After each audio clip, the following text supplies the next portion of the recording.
շնորհակալություն հրավերի համար նախ ուզում եմ ասել, որ ամբողջությամբ միանում եմ ելույթ ունեցողների ներկայացրած նկատառումներին, իսկապես սա շատ հետադիմական նախագիծ է, որը առաջարկվել է հանրային քննարկման և ամենայն հավանականությամբ ապագայում նաև ներկայացվի ազգային ժողով և հետադիմական է և այն առումով, որ շատ լուրջ խնդիրներ է առաջացնում Հայաստանի Հանրապետության սահմանադրության հետ, սրան ես մանրամասն կանդրադառնամ, և քաղաքական տեսանկյունից իսկապես նպատակահարմար չէ, որովհետև ցանկացած օրենսդրական փոփոխություն պետք է ունենա ռացիոնալ հիմնավորում, թե ինչու է անհրաժեշտ օրենսդրական այս կամ այն դեպքի փոփոխությունը։ Այն հիմնավորումները, որոնք ներկայացված են այս նախագծի հետ կապված, չեն կարող հիմնավորումներ կոչվել, որովհետև ուղղակիորեն հակասում են ձևական տրամաբանության կանոններին, այսինքն չեն ապացուցում այն ինչին, որ պետք է միտված լինել հիմնավորումը, թե ինչու է անհրաժեշտ, և այդ հիմնավորումներում մատնանշված միջազգային փորձը բոլորովին չի վկայում այն մասին, որ նման փոփոխություն անհրաժեշտ է և առաջարկված նախագիծը գնում է հենց այդ միջազգային փորձի ուղղությամբ։ Հիմա համառոտ անդրադառնում այս երկու հիմնական մոտեցումներին։ Առաջինը սահմանադրականության հետ կապված։ Նախ զարմանալի է, որ հիմնավորման մեջ ընդհանրապես սահմանադրության վերաբերյալ ոչինչ չի ասվում, չնայած սա մի օրինագիծ է, որը ուղղակիորեն սահմանափակում է արդար դատաքննության յուրաքանչյուր ոգի իրավունքը։ Մեր սահմանադրության 61-րդ հոդվածի առաջին մասը հստակ սահմանում է, որ յուրաքանչյուր ոք ունի արդյունավետ դատական պաշտպանության իրավունք։ Արդյունավետ բառը մտածում եմ, որովհետև դատական պաշտպանությունը միայն այն բանի ձևական ապահովումը չէ, որ մարդը կարող է դիմել դատարանը հետո որոշի։ Արդար ուրեմն դատական և արդյունավետ դատական պաշտպանության իրավունքը իր մեջ ներառում է նաև նախնական դատական պաշտպանության հիմքեր և նախնական դատական պաշտպանության կարևորագույն բաղադրիչներից մեկը հենց վիճարկման հայցի պարագայում այդ ընդունված վարչական ակտի կասեցման ինստիտուտն է։ Ըստ հիմնավորման մեջ ասվում է, որ ըստ էության քանի որ կա հայցի ապահովման ինստիտուտ, ապա դա բավարար է և նաև վիճարկման հայցի պարագայում կարելի է ընդհանրապես օգտվել այս հայցի ապահովման ինստիտուտից։ Այստեղ օրինագծի հեղինակները իսկապես կամ չեն հասկացել կամ դիտավորյալ կերպով չեն ուզեցել տեսնել այն արմատական տարբերությունը, որը կա այս երկու ինստիտուտների միջև և որն է գալիս է նաև նրանից, որ մենք գործ ունենք ոչ թե քաղաքացիական դատավարության հետ, որտեղ կողմերը իրավահավասար են, երկու ասած մասնավորի միջև, իրավահավասար մասնավորի միջև վեճի մասին է խոսքը, այդ տվյալ պարագայում խոսքը գնում է պետություն գից քաղաքացի հարաբերությունների մասին, որտեղ հավասարության մասին, ուղղակի հավասարության մասին խոսելը ավելորդ է։ Պետությունը իրավունք ունի միակողմանիորեն սահմանել քաղաքացիների համար որոշակի իրավունքներ ու պարտականություններ, բնականաբար սահմանադրության շրջանակներում, բայց այդ իրավունքը պետությանն է պատկանում, այլ ոչ թե քաղաքացին։ Հետևաբար այստեղ մենք ունենք ուղղահայաց հարաբերություն, տարբերություն մասնավոր իրավահարաբերությունների վրա, որոնք հորիզոնական իրավահարաբերություններ են։ Հիմա երբ որ 2013 թվականին ընդունվեց վարչական դատավարության նոր օրենսգիրքը, փոխարինելով 2007 թվականի օրենսգիրքին, 2013 թվականի օրենսգիրքը շատ հստակ այդ հրամայականը, որ խոսքը գնում է այնպիսի իրավահարաբերությունների մասին, որտեղ քաղաքացին, այսպես ասենք, ավելի թույլ դիրքում է գտնվում, քան իր հակառակորդը դատարանում, այսինքն պետությունը ներկայացված իր հանրային իշխանության մարմինների միջով, սահմանեց այնպիսի կարգավորում, որ երբ որ պետությունը միակողմանիորեն մտնում է մարդու ոլորտ, ապա այդ միակողմանիորեն մարդուն ծանրաբեռնող վարչական ակտը վիճարկման դեպքում ըստ էության չի գործում այնքան ժամանակ, քանի դեռ վարչական դատարանը իր բոլոր երեկայցաններով վերջնական օրինական ուժի մեջ մտած որոշում չի կայացնում այդ ակտի իրավաչափության վերաբերյալ։ Քանի որ պետությունը միակողմանիորեն է մտնում քաղաքացու ուրեմն ոլորտ, հենց այդ պատճառով էր, որ սահմանվել էր կասեցման ինստիտուտը։ Քանի դեռ 100%-ով դատական ակտով ապահովված չէ, որ խոսքը գնում է մարդու ոլորտին իրավաչափ միջամտության մասին, այդ վարչական ակտը չպետք է գործի եւ միայն դատարանի կայացրած վերջնական վերդիկտից հետո հնարավոր է, որպեսզի մարդու վրա դրվի այս կամ այն պարտականություն։ Եվ այս մոտեցումը շատ տրամաբանական եւ շատ համոզիչ ձևով արտահայտված է, այսպես ասենք, արտահայտված է սկզբնական տարբերակում 2013 թվականի դեկտեմբերին ընդունված վարչական դատավարության օրենսգրքի 83-րդ հոդվածում, որը առաջին մասով հստակ սահմանում է, որ վիճարկման այց ներկայացնելը պասեցնում է այդ ակտի կատարումը եւ սահմանում է ընդհանրապես երկու բացառություն։ Այդ երկու բացառություններից մեկը նա էր, որ եթե օրենքն է ուղղակիորեն նախատեսում, որ տվյալ վարչական ակտը պետք է անհապաղ կատարվի, ապա դա իմպերատիվ պահանջ է, իհարկե նման օրենքը պետք է լինի էլի սահմանադրական եւ էլի կարող է վիճարկման առիթ դառնալ, բայց եթե օրենքը սահմանում է, որ հույժ անհրաժեշտ է այս կամ այն կարևորագույն նկատառումներից ելնելով, որ տվյալ վարչական ակտը անհապաղ կատարվի, եւ երկրորդ հիմքը ասեցումից այն է, որ վարչական մարմինը, երբ որ ընդունում է տվյալ վարչական ակտը, ինքն էր մանրամասն հիմնավոր կերպով ապացույցում ցույց տալիս, որ տվյալ ակտը անհապաղ կատարման է ենթակա։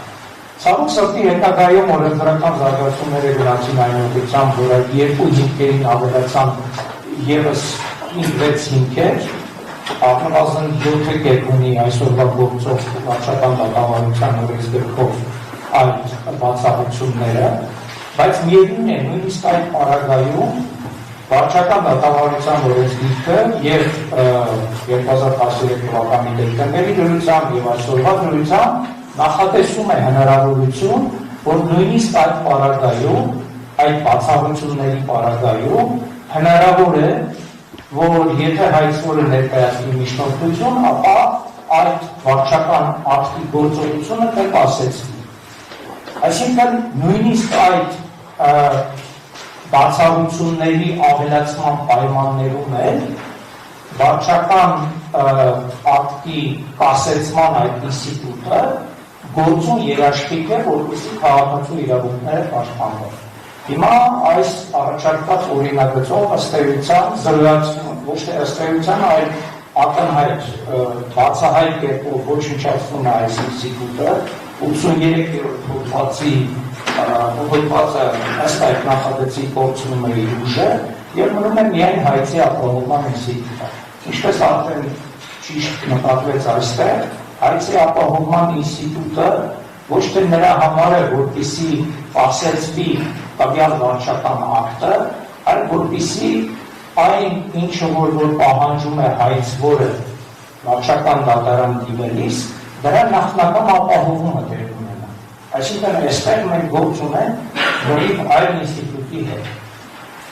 Եթե մենք նայում ենք սահմանադրականության տեսանկյունից, նաև պետք է նշենք, որ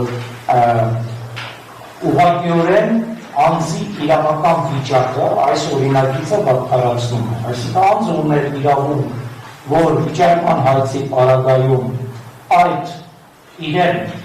ոչ բարենպաստ միջամտող վարչական ակտը չի գործելու այնքան ժամանակ, քանի դեռ չկա օրինական ուժի մեջ մտած վարչական դատարանի որոշում, այս պարագայում մարդու վրա է դրվում պարտականություն հիմնավորելու ապահովելու, որ եթե ապացուցելու, որ եթե այս վարչական ակտը չկասեցվի, ապա իր համար կարող են առաջանալ անդառնալի հետևանքներ։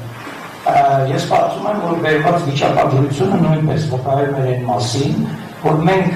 ըստ էության մինչև հիմա գործում ենք վատ վարչարարության հետ,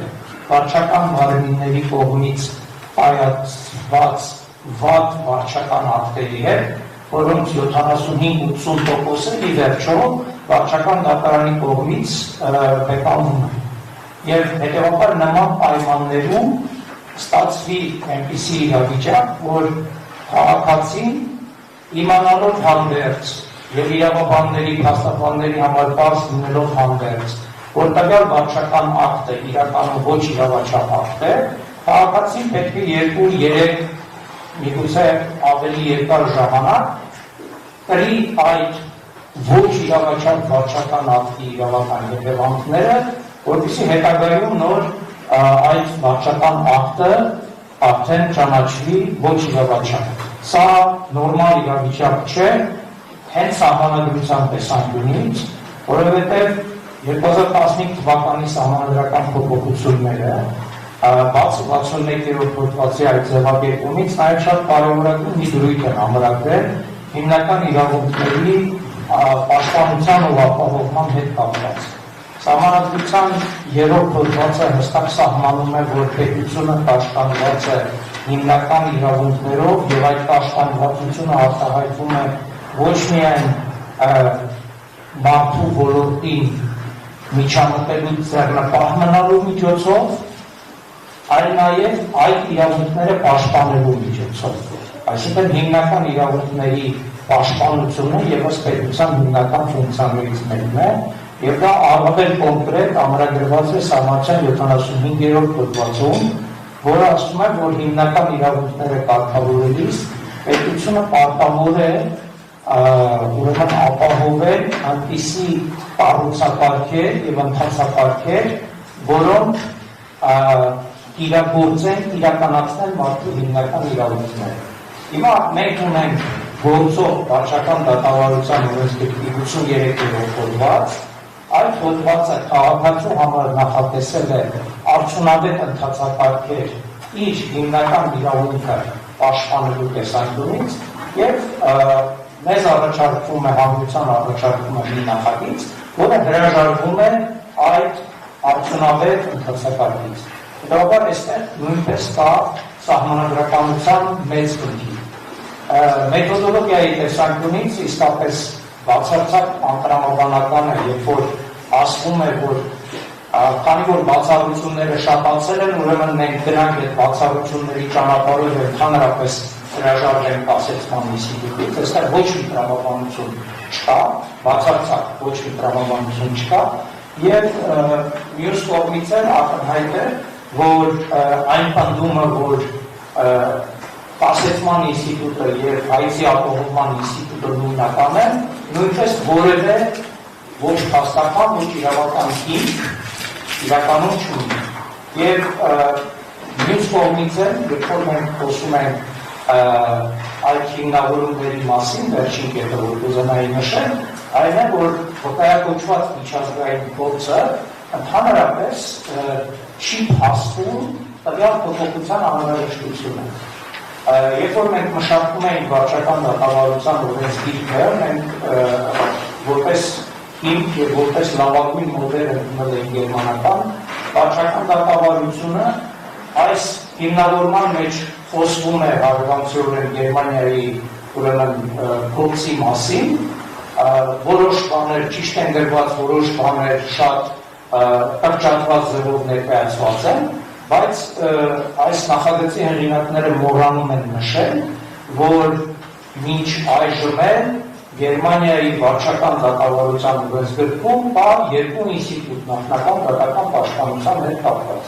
ասեցման ինստիտուտ եւ հայցի ապահովման ինստիտուտ, կապված նրանից, թե որ հայցատեսակի մասին է խոսքը, վիճարկման պարագայում ասեցման ինստիտուտ, մնացած հայցատեսակների, ասենք պարտավորեցման հայցի, գործողությունների կատարման հայցի, ճանաչման հայցի պարագայում հայցի ապահովման ինստիտուտ։ Նույնը վերաբերում է նաև Էստոնիային, որի փորձը մենք այն ժամանակ նույնպես օգտագործել են էստոնյաները իրեն հերթին հետևել են գերմանական փորձին։ Այնպես որ միջազգային փորձի տեսանկյունից են այս հիմնավորումները որևէ կերպ չեն փաստում, որ այս փոփոխությունը անհրաժեշտ է, ընդհանրական փաստում են, որ նման փոփոխության կարիք անհրաժեշտություն չկա։ Պարոն Գուրբերյան,